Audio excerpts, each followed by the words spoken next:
Hi guys. Yes.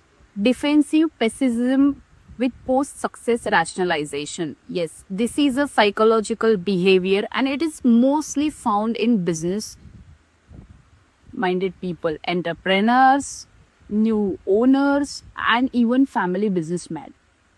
So, what it is? Recently, Nikhil Kamath has visited Columbia Business School, and there someone asked him about the background, about the background. He had a few days back, he had done something. He had said that studying MBA with the investing so much amount of money is a totally waste. And the same audience person, Anahis Patel, asked him about the same.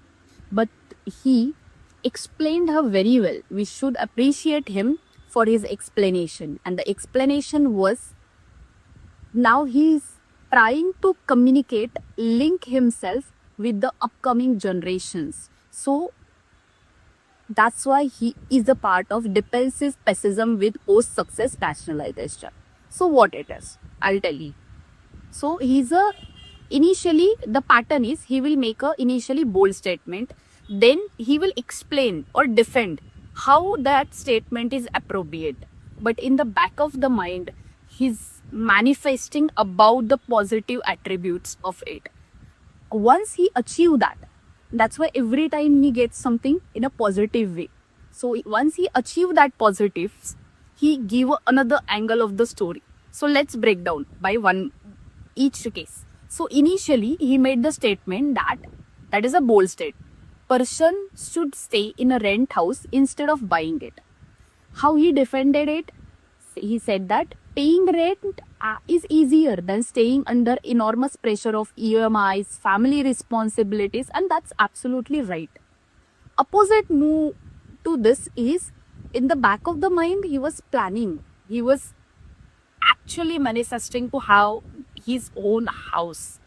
So he purchased it. He achieved that based on his financial conditions and everything that we cannot say about it. But yes, with the manifestation, he achieved it. After achieving, when people asked him, he told us another story that there is an issue of land or rent amount, capabilities to purchase a new home. So every time this kind of personalities does what? The first step. That first they give a negative expectations, and this negative expectations they keep it in co-audience with the real life examples. So that's why people assume it in a right way that this is the what he's saying is a right. But back of the mind, same person is hoping for a positive outcome of. Second stage is cognitive dissonance resolution, which means he's manifesting. Once he achieve it, his brain starts creating a new explanation that now it is a positive. So he stays a positive on it, and that's why his mind makes him logically consistent. The third stage is self-fulfilling prophecy. That is a hidden layer. The internal belief, which was a hidden till the time that whatever he is manifesting, is now giving him a success. So now he has to turn that actions are positive, though his words were negative at the initials. Last stage is post hoc rationalizations. Now he has manifested, he has achieved it.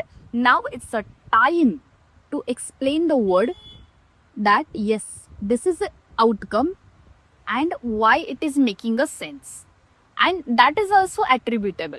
Someone has said in a great way that decisions are neither right or no wrong.